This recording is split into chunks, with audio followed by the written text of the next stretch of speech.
नमस्कार प्रेक्षको, मराठी महाराष्ट्रामध्ये आपल्या सगळ्यांचं स्वागत आहे. मी संग्राम. सगळ्यांच्या भेटी मध्यरात्रीच का? एकीकडं कॉलरला माईक लावायचं म्हणजे पाठीमागच्या 5-6 महिन्यापूर्वी अशा सगळ्या गोष्टी होत्या. काय तर कॉलरला माईक लावायचं, कुणी कानात बोलत असेल तरी इथं माईकमध्ये बोला असं सांगायचं, इथे बोला, इथे माईकमध्ये बोला असं सांगायचं आणि कानामध्ये मला सांगायचं नाही. जे काही आहे ते इथं समाजासमोर बोलायचं. त्यामुळे इथं माईक ठेवलेत, मीडिया लाईव्ह आहे. या सगळ्या गोष्टी आणि हे सगळे उद्गार मागच्या 5-6 महिन्यापूर्वी होते.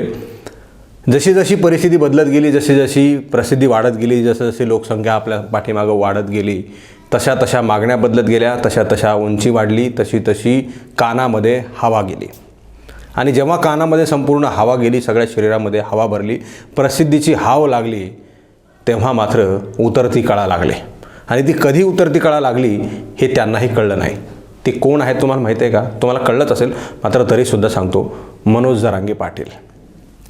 सगळ्यांच्याच भेटी मध्यरात्रीच का असा सवाल मी विचारला आहे. आता काही कारणं असतील, त्याला वेगळी असू शकतात, किंवा मग निघणारी लोक कामं आटपून जे आहे ते मध्यरात्री निघत असतील, संध्याकाळी जाऊन पोचत असतील ते 12-1 वाजेपर्यंत. या सगळ्या गोष्टी आहेत. मात्र भेट जर घ्यायची असेल तर सर्वसामान्यांसोबत किंवा मग सर्व समाजासोबत दिवसाही होऊ शकते, मात्र मध्यरात्रीच का असे सवाल या ठिकाणी उपस्थित होते. लोक झोपलेले असताना भेट घ्यायची असते का असाही सवाल या ठिकाणी उपस्थित होतो. ठीक आहे, हे सवाल अनेक वेळा आम्ही विचारलेले आहेत, मात्र त्याचे उत्तरं सदरील मोठ्या व्यक्तींनी, सगळ्या समाजाचे मालक किंवा मग सगळ्या समाजाचा छत्रपती म्हणून ते कधीही उत्तर देत नाहीत. असो, हा विषय वेगळा आहे, बोलायला यावर फार काही आहे, ते नंतर बोलूयात. मूळ मुद्द्यावर येतो. प्रकाश आंबेडकरांनी काल मंगळवारी मनोज जरांगेंची मध्यरात्री भेट घेतली आणि काय चर्चा झाली, बाहेर येऊन माध्यमांशी सांगितलं की लोकसभेच्या निवडणुकीबाबत चर्चा त्यांची झालेली आहे. आता काय म्हणतात की चर्चा जी आहे ती सकारात्मक झाली आहे. दोघंही म्हणाले लोकसभेच्या बाबतीमध्ये कशा प्रकारची चर्चा, काय निवडणुकीची रणनीती असेल पुढची, या संदर्भामध्ये चर्चा झाली असल्याचं दोघांनी सांगितलं.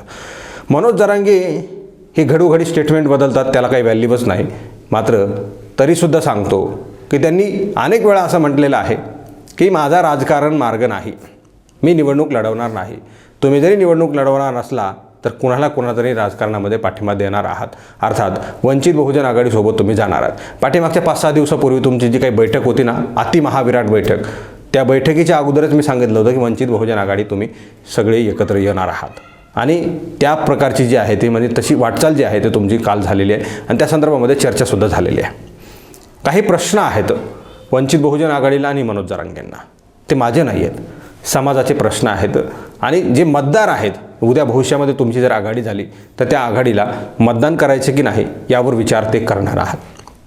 आता त्याच मतदारांचे काही विचार आहेत ते या ठिकाणी मांडण्याचा प्रयत्न करतो. मला अनेक फोन आले, तर आता काय या सगळ्या गोष्टी कशा आहेत, तर मी त्यांना सांगण्यासाठीचं हे सगळं प्रपंच उभा करतो आहे आणि शब्दप्रयोग या ठिकाणी वापरतो आहे. या सगळ्या गोष्टी सांगायच्याच आहेत पुढच्या काही मिनिटांमध्ये. तर वंचित बहुजन आघाडी आणि मनोज जरांगे हे एकत्र येणार आहेत. समीकरण कसं आहे पहा, वेळ लागेल थोडंसं आणि स्किप व्हिडिओ करू नका, म्हणजे तुम्हाला सगळ्या गोष्टी समजतील आणि तुम्हाला मी चूक आहे की नाही हे सगळ्या गोष्टी कळतील, किंवा मग मी बरोबर आहे की नाही ह्या सगळ्या गोष्टी तुम्हाला कळतील. फक्त व्हिडिओ स्किप करू नका, पुढे पळवू नका. मुळामध्ये वंचित बहुजन आघाडीला महाविकास आघाडीमध्ये जायचं होतं. वंचित बहुजन आघाडीचे प्रमुख आहेत प्रकाश तथा बाळासाहेब आंबेडकर. यांचं असं म्हणणं आहे की कुठल्याही परिस्थितीमध्ये भारतीय जनता पार्टीला महाराष्ट्रासह देशभरामध्ये सत्तेमध्ये येऊ द्यायचं नाही. वंचित बहुजन आघाडीचा जो काही अजेंडा आहे तो केवळ आणि केवळ हाच आहे की भारतीय जनता पार्टीला सत्तेमध्ये येऊ द्यायचं नाही आहे. पण येऊ द्यायचं नाही आहे यासाठी काय करावं लागणार आहे? तुम्ही तर लढतच आहात, आम्ही मान्य करतो, मात्र सोबत कोण आहेत? जे भारतीय जनता पार्टीचे विरोधक आहेत त्यांना तुम्ही सोबत घेणार नाही आहेत का? पर का घेणार नाही आहेत? तुमची एकट्याची ताकद आहे का भारतीय जनता पार्टीला हरवण्याची? तर मान्य करू, तुम्ही एकट्याने लढा आणि भारतीय जनता पार्टीला सत्तेमधून येण्यापासून रोका. तसंही नाही आहे. बरं असेल तर तसं सांगा. तसं नसल्यामुळे महाविकास आघाडीमधले जे काही पक्ष आहेत, राष्ट्रवादी काँग्रेस पार्टीचे शरद पवार पक्ष आहे, उद्धव ठाकरेंचा एक पक्ष आहे, काँग्रेस आहे, हे सगळे विरोधक आहेत त्यांचे, त्यांना सोबत घ्या किंवा मग तुम्ही त्यांच्यासोबत जा. जागा वाटपावरून किती दिवस झाले ही भांडणं सुरू आहेत, किती दिवस झालं. वंचित बहुजन आघाडी म्हणते की आम्हाला ते व्हॅल्यूच देत नाहीत, महाविकास आघाडीवाले म्हणतात की ते ऐकून घेत नाहीत. म्हणजे नेमकं चाललं आहे काय? तुम्हा सर्वांनाच भारतीय जनता पार्टीला सत्तेत येऊ द्यायचं नाही आहे ना, मग जागा वाटपाचे कसले भांडणं करताय तुम्ही? तुम्हाला भारतीय जनता पार्टीला सत्तेमध्ये नाही येऊ द्यायचं आहे की तुम्हाला सत्तेमध्ये येऊन सगळ्या गोष्टी वरबाडून खायच्यात? असे अनेक सवाल आहेत. तुम्हाला जर खरंच कुठला तरी एखादा पक्ष सत्तेपासून बाहेर राहू द्यायचा आहे, जे लोकशाहीला मारक आहे, तो पक्ष तुम्हाला बाहेर राहू द्यायचा आहे ना, तर एकत्र या ना, कुठल्याही अटी शर्ती न मानता. वंचित बहुजन आघाडीच्या काय अटी त्या महाविकास आघाडीने मान्य कराव्या, किंवा मग महाविकास आघाडीनं वंचित बहुजन आघाडीनं महाविकास आघाडीच्या ज्या आहेत त्या अटी शर्ती मान्य कराव्यात. तुम्हाला खरंच सत्ता परिवर्तन करायचं आहे, खरंच लोकांची जी आहे ते समस्या सोडवायच्यात, लोक त्रस्त झालेत असं तुम्हीच म्हणता, त्यांची जी काही तुम्हाला समस्याचं निराकरण करायचं असेल तर एकत्र या, कुठल्याही अटी शर्ती न ठेवता. मात्र तसं करताना दिसत नाही आहेत. बाळासाहेब आंबेडकरांनी वंचित बहुजन आघाडी घेऊन जरांगेंसोबत जाण्याचं ठरवलं आहे. आता मागच्या एका पत्राचा उल्लेख मी केला होता आणि अजून पुन्हा अगदी एकदा करतो की काँग्रेसला पत्र लिहिलं, महाराष्ट्रामधल्या ज्या जागा तुमच्या 7 आहेत त्या 7 जागेला आमचा बिनशर्त पाठिंबा आहे. म्हणजे तुम्हाला काँग्रेसला बिनशर्त पाठिंबा द्यायला जमतो, महाविकास आघाडीमध्येच भांडणं करायचं तुम्हाला.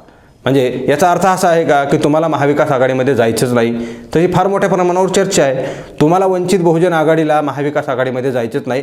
बाजूला राहून जी वंचित बहुजन आघाडीला मतं खायची आहेत ती महाविकास आघाडीची मतं आहेत, आणि बाजूला राहून यांचा कार्यक्रम वाजवायचा आहे आणि कुठल्या तरी एखाद्या विशिष्ट पक्षाला भरघोस मतं किंवा मग त्यांची मतं वळवायची आहेत.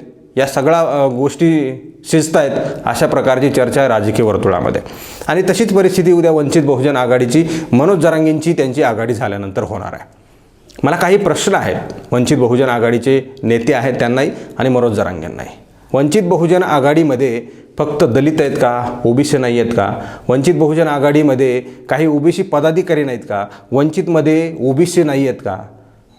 आणि जर आहेत तर त्याच ओबीसीमधून आरक्षण मागणारे मनोज जरांगे वंचितसोबत कसे काय येऊ शकतात? किंवा मग ते ओबीसी वंचितमधले मनोज जरांगेंना कसे काय एक्सेप्ट करू शकतात? तुम्ही म्हणाल पुन्हा तुम्ही जातीवाद करायला लागलेला आहे. जातीवाद अगोदर पेरलेला आहे, त्याच्यावर मी बोलतो आहे. ओबीसी विरुद्ध मराठा असा वाद पहिलाच लागलेला आहे आणि त्याचं समीकरण मी तुम्हाला समजून सांगतो आहे. वंचित बहुजन आघाडीमध्ये ओबीसी नाही आहेत का? आणि ते ओबीसी मनोज जरांगेंना कसे एक्सेप्ट करतील वंचितमधले? ते मनोज जरांगेंचा एखादा उमेदवार असेल किंवा मग त्यांनी सांगून दिलेला उमेदवार असेल त्याला मतदान करतील का? हा सगळ्यात मोठा सवाल आहे. वंचितसमोरसुद्धा हा सवाल आहे. मला आणखी एक वंचितला सवाल विचारायचा आहे या ठिकाणी. बाळासाहेब तथा प्रकाश आंबेडकर हे औरंगजेबाच्या कबरीवर गेले. तो सवाल पुढच्या भविष्यामध्ये तुमची आघाडी झाली आणि तो एखाद्या मराठा समाजाच्या मतदाराने विचारला की आमची शान आहेत छत्रपती शिवाजी महाराज, आणि त्यावरून मोठं वादंग उठलं होतं की तुम्ही त्या कबरीवर गेल्यानंतर. तर एखादा माणूस म्हणाला की तुम्ही कसं काय तिथं कबरीवर गेले, आणि जरांगेंना सवाल एखाद्या मराठा मतदाराने विचारला की जे औरंगजेबाच्या कबरीवर जातात ते तुम्हाला युतीमध्ये कसे काय चालतात, तेव्हा जरांगेंकडे काय उत्तर असणार आहे? काय उत्तर देतील? दुसरा सवाल माझा जरांगेंना आहे. तुमच्या आंतरवालीच्या बैठकीमधून तुम्ही महापुरुषांचं बॅनर उतरवलं, त्या महापुरुषांची बॅनर असलेले तुम्ही काढले, आणि वंचितमधले सगळे बहुजन लोक आहेत त्यांनी जर उद्या तुम्ही विचारलं की तुमची आमच्याच महापुरुषांच्या फोटोमुळे तुम्ही ते बॅनर उतरवलं, तर काय उत्तर आहे तुमच्याकडे मनोज जरांगे? वंचित बहुजन आघाडीचं म्हणणं आहे की जाती अंताचा लढा लढला पाहिजे आणि जाती संपल्या पाहिजेत. मनोज जरांगेंचा कुठल्या प्रकारे हिस्सा आहे जाती अंताच्या लढ्यामध्ये? मनोज जरांगेंनी काय नेमकं आत्तापर्यंत केलेलं आहे जाती अंताच्या लढ्यासाठी? त्यामुळे तुम्ही वंचित बहुजन आघाडीवाले त्यांच्यासोबत आघाडी करतायत. आघाडी म्हणजे चित्रपटाचं शूटिंगपुरतं आघाडी नको आहे. विचारांची आघाडी व्हायला हवे, परिवर्तनाची आघाडी व्हायला हवे. तुमची सगळी सांगड जुळली पाहिजे. चित्रपट झाला आणि आघाडी शूट झाली, बस आपल्या आपल्या मार्गाने निघाली, अशी आघाडी नको आहे. तशी आघाडी टिकणार नाही. तशी आघाडी सत्ता परिवर्तन घडून आणू शकत नाही. तशी आघाडी एखादा सत्तेमध्ये केंद्रात बसलेला पक्ष खाली उतरवू शकत नाही. कुठल्या मराठा समाजाच्या व्यक्तीनं दलितांना मतदान केलं आहे सांगा मला. या ठिकाणी स्पष्ट बोलणार आहे. तुम्ही म्हणाल जातीवाद करताय. मराठा समाजाचे लोक, काही लोक निळ्या रंगाचे कपडेसुद्धा घालत नाहीत. मॅन्युफॅक्चरिंग कारच्या कंपनीला विचारा, निळ्या रंगाच्या कार किती कंपनी मॅन्युफॅक्चर करते? कोणत्या मराठा समाजाच्या माणसाकडे निळी रंगाची कार आहे सांगा? कार तर सोडा, मोटरसायकल सांगा, कधी शर्ट कपडे आहेत का त्यांच्याकडं? तुम्ही म्हणाल जातीवाद करतोय. बोलावं लागतंय आम्हाला आज जाणीवपूर्वक या ठिकाणी. कोण तो माणूस आहे ज्याच्याकडे निळ्या रंगाची कार आहे? कोण तो माणूस आहे आजपर्यंत ज्यांनी दलितांना मतदान केलं आहे? मागचे 19ला विष्णू जाधव होते, त्यांना मराठा समाजाने का मतदान केलं नाही? तुम्हाला जर खरंच वाटतं आम्ही एकत्र आहोत, येणार आहोत, आणि याची काय गॅरंटी नंतर तुम्ही 2024ला एखाद्या मराठा समाजाचे मतदार दलितांच्या मतदाराला विष्णू जाधवसारख्या उमेदवाराला मतदान करतील? कधीही करू शकत नाहीत. हा फॅक्टर आहे आतापर्यंत घडलेला. आणि ज्वलंत वातावरण असताना तुम्ही एकत्र येत आहात. तुम्हाला कळत नाही दोघांनासुद्धा. तुम्ही म्हणाल आम्हाला तुम्ही फार उपदेश द्यायला लागले, आम्ही बाळासाहेबांना तुम्ही मार्गदर्शन देणारे मोठे झाले का, मनोज जरांगेंना मार्गदर्शन करणारे मोठे झाले का? तुम्ही जरी तिकडे शहरामध्ये पक्ष हाकत असलात तर ग्रामीण भागामध्ये आम्ही फिरतो. काय तिथली ग्रामीण भागातली परिस्थिती आहे हे आम्हाला माहीत आहे. ग्राउंड लेवलला जाऊन रिपोर्टिंग आम्ही करत असतो. आम्हाला सगळ्या गोष्टी माहीत आहेत. कोण कोणाला मतदान करतं, कोण जातीवाद करतो, कोण कोणाला पाण्यात पाहतं, या सगळ्या गोष्टी आम्ही जवळून पाहतो आहे. आणि म्हणून तुम्हाला सांगायचं आहे, कुठल्या धर्तीवर तुम्ही एकत्र येणार आहात आणि लोक निवडून आणणार आहात? अनेक सवाल या ठिकाणी तुमच्या या भेटीनंतर उपस्थित झालेले आहेत. मनोज जरांगेंवर तर आहेतच. राजकारण हा माझा धर्म नाही आहे, माझा मार्ग नाही आहे, अशा प्रकारचे स्टेटमेंट बडाया मारत होते मनोज जरांगे. तुम्ही कसे काय आज राजकीय निर्णय घेऊ शकता? दुसरीकडे तुम्ही समाजाला बाप मानता, मी समाजा नाही, मी समाजाचं लेकरू, मी समाजाचं लेकरून समाजाला विचारल्याशिवाय काही निर्णय घेऊ शकत नाही. तुम्ही रात्री बैठक कशी काय घेतली? तुम्ही कुठल्या समाजाच्या माणसाला विचारलं की प्रकाश आंबेडकर साहेबांनी असं असं सांगितलं आहे मला, आणि तुम्ही या सगळेजण बैठकीला?